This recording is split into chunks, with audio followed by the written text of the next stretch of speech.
10টা জিনিস তার মধ্যে থাকা যাবে না, 10টা বদামল তার মধ্যে থাকা যাবে না। তাহলে ওয়াজ কি শেষ হচ্ছে না শুরু হচ্ছে? কেন আমি তো রেফারেন্স ছাড়া, আমি এই 25টা বছর ধরে আমি যত জায়গায় কথা বলেছি, রেফারেন্স ছাড়া, হাদিস আয়াত এছাড়া আমি কথা বলতেই যাই না। কারণ বলতে গেলে আমি ধরা খেয়ে যাবো কার কাছে? আল্লাহর কাছে। আমার দেশে এমন ওয়াজও আছে, আমি আমার পীরের ঠ্যাং ধরে জান্নাত পার হয়ে জাহান্নামে যাবো। যা তুই জাহান্নামে, এত সস্তা জান্নাত নয়। আমার ইবাদত গুলো কবুলের, আমি যে ইবাদত গুলো করছি সেই কবরের অন্তরে হলো 10টা হলো বাধা। 1 নম্বর হলো যার মধ্যে মুনাফিকি থাকবে তার ইবাদত কবুল হবে না।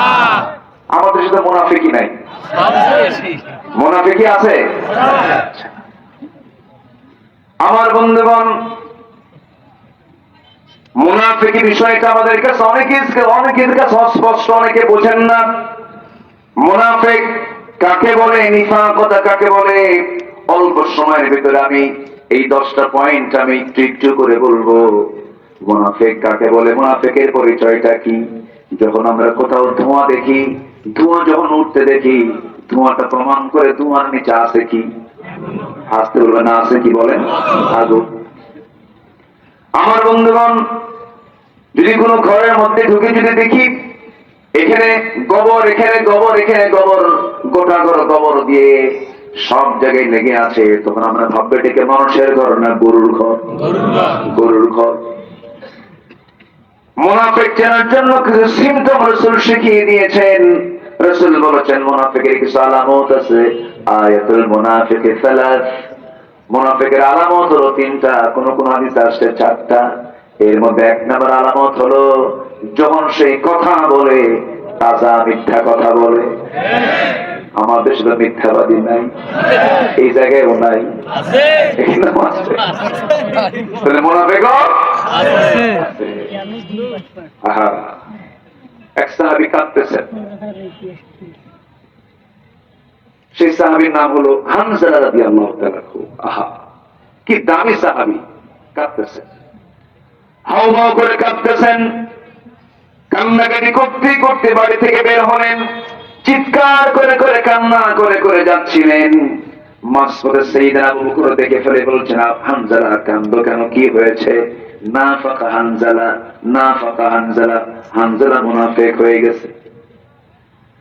হানজালা মুনাফিক হয়ে গেছে, আমি মুনাফিক হয়ে গেছি। কেন কেন, কি হয়েছে? তুমি এরকম করে কেন নিজেকে মুনাফিক বলছো? কি হয়েছে তোমার? সে হানজালা বলতেছে, আমি এই জন্য আমি নিজেকে মুনাফিক মনে করছি, নবীর সামনে বসলে দুনিয়ার কথা মনে থাকে না, নবীর সামনে থেকে একটু আড়াল হলে পরে দুনিয়ার কথা মনে হয়, বউ বাচ্চার কথা মনে হয়, সংসার জীবনের কথা মনে হয়, দুনিয়াবি বহু চিন্তা খেয়াল চলে আসে। এই জন্য আমি মনে করছি আমি হানজালা মুনাফিক হয়ে গেছি।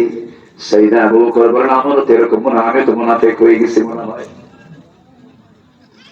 এই 2 জন মিলে নবীর কাছে গিয়ে বলছেন, ইয়া রাসূলুল্লাহ, আমরা মনে হয় মুনাফিক হয়ে গেছি, নাফাকা হানজালা। রাসূল বলছেন, কেন হানজালা, তোমার কি হয়েছে? এরকম করে তুমি নিজেকে কেন মুনাফিক বলছো? আমার উত্তর শুনে বলছেন, হানজালা, বিয়ে আমার সুন্নাত, সংসার পরিচালনা করা আমার সুন্নাত, স্ত্রীর মুখে খাবার তুলে দেওয়া আমার সুন্নাত। হানজালা, চিন্তা করো না, টেনশন করো না, ওমর ফারুকের মতো মানুষ জান্নাতের সংবাদ পেয়েছেন দুনিয়াতে বসেই। সে ওমর ফারুক মাঝে মাঝে এক সাহাবীর কাছে প্রায় যেতেন, সেই সাহাবী যে সাহাবীর কাছে আমার নবী যে মুনাফিকের তালিকা রেখে দিয়েছিলেন। কিসের তালিকা বলেন? মুনাফিকদের তালিকা রেখেছিলেন। তার কাছে গিয়ে ধর্ণা দিয়ে দিয়া চোখের পানি ফেলে ফেলে মাঝে মাঝে বলতেন, ভাই দেখো তো মুনাফিকের তালিকার মধ্যে আমি ওমর, আমার নামটা আছে নাকি? কি পেরেশান তাদের মধ্যে ছিল।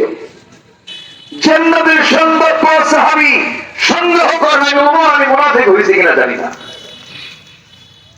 তাহলে আমাদের অবশ্যই সতর্ক থাকার দরকার আছে না নাই? আসতে বলবেন না, আছে না নাই? তাহলে ইবাদত কবুলের অন্তরায় কয়টা মত? 10টা বল কয়টা? 10টা এর মধ্যে 1 নম্বর অন্তরে হলো কি করা? মুনাফিকি করা, মানে মিথ্যা বলা যাবে না, ওয়াদা খেলাফ করা যাবে না, আমানতের খেয়ানত করা যাবে না।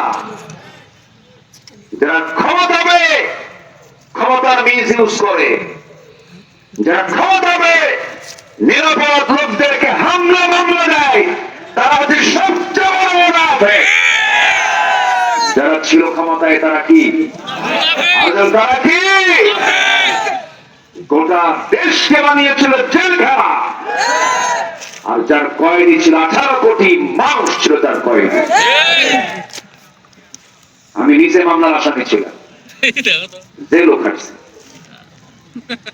চুরি করে না, কোন কথা বলতে গিয়ে আমাকে লক্ষ্য করে গুলি করা হয়েছে পাবনাতে, আপনাদের এই উত্তরবঙ্গ পাবনা। আমি মঞ্চে বসেছি সিরাতের মাসে, সিরাতুন নবীর মাহফিল, আমি নবীজির সিরাত নিয়ে কথা বলছিলাম, শুধু মাঝখানে বলেছিলাম যে বেনামাজি নেতৃত্ব মানব না, আদর্শহীন নেতৃত্ব মানব না, চোর ডাকাতদের নেতৃত্ব মানব না, রসুলের নেতৃত্ব মানা হচ্ছে মানে সবচেয়ে বড় দাবি। এই কথাকে অপরাধ মনে করে আমাকে লক্ষ্য করে গুলি করা হয়েছে, মঞ্চ আগুন ধরিয়ে দিয়েছে, মাহফিল স্টেজ থেকে মাহফিলের শহর দিকে গ্রেফতার করে জেলখানায় ঢুকানো হয়েছে। 3 দিন পরে এক মামলায় আমাকে সেই মামলার 1 নম্বর আসামি করা হয়েছে। সম্মানিত ভাইরা, এরকম একটা নয়, হাজারো ঘটনা, অসংখ্য ন্যাক্কারজনক ইতিহাস এই দেশে আছে না নাই? আসতে বলবেন না, আছে না নাই? এমন ভোট হয়েছিল, মরা দাদিও ভোট দিয়ে গেছে।